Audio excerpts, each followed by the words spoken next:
చిన్నప్పుడు చేయి పట్టుకుని నేను ఉన్నానని ధైర్యం ఇచ్చారు.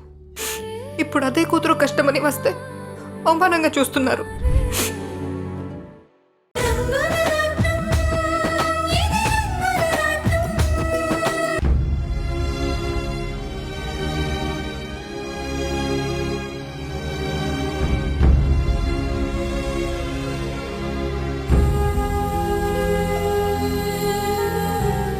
ఆఫీస్ ఎలా ఉందో ఏంటో ఒకసారి చూసొద్దామా? వద్దులే, అక్కడికి వెళ్తే మళ్ళీ ఏదో ఆశతో వచ్చాను అనుకుంటారు. వెళ్ళకపోవడమే మంచిది. ఇన్ని రోజులు నాకు అన్నం పెట్టిన ఆఫీస్, అది నాకు దేవాలయంతో సమానం.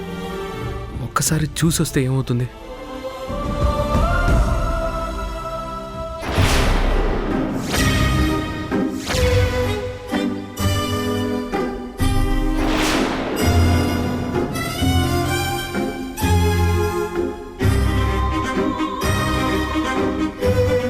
నమస్తే సార్. ఇదేంటి, ఈ బోర్డు ఎప్పుడు మార్చారు? ఈరోజే మార్చారు సార్. మరి మా అమ్మ పేరున్న బోర్డు? ఇదిగోండి సార్, ఈ పక్కన పడేశారు.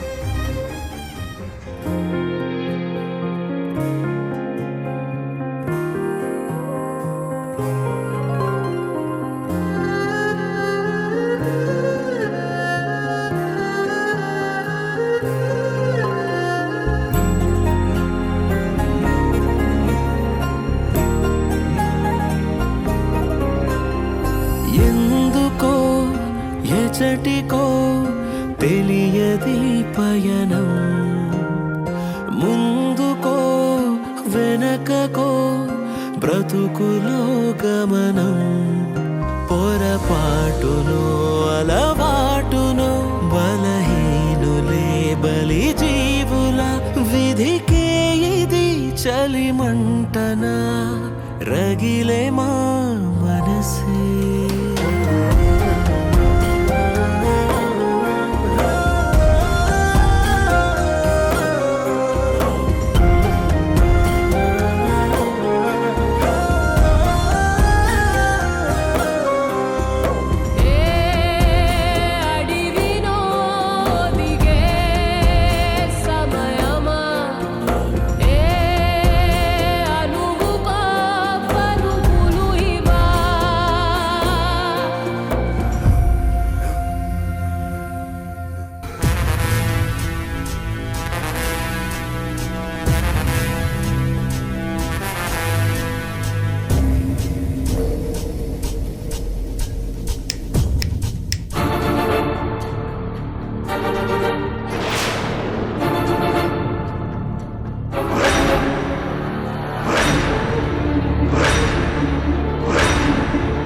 మిస్టర్ రామ్, శ్రీరామ్, ఏంటి పనికి రాదని ఇక్కడ పక్కన పడేసిన బోర్డు చూస్తున్నా?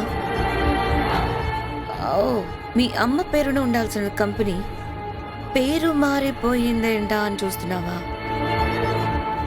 మార్చేశాను, మొత్తం మార్చేశాను. పనికి రాని చెత్తని బయటికి పంపించేశాను. నిన్నెలా అయితే బయటికి నెట్టేశానో, ఇదిగో ఈ బోర్డును కూడా చెత్తలాగా మార్చేశాను. This is my world. Welcome to Sashi group of industries, mister Sriram. అసలు నీ టార్గెట్ ఏంటి శశి? నేను కదా, నిన్ను మోసం చేసింది నేను. పెళ్లి చేసుకుంటానని చెప్పి నిన్ను కాదని మరో ఆడదాని మెడలో తాళి కట్టింది నేను.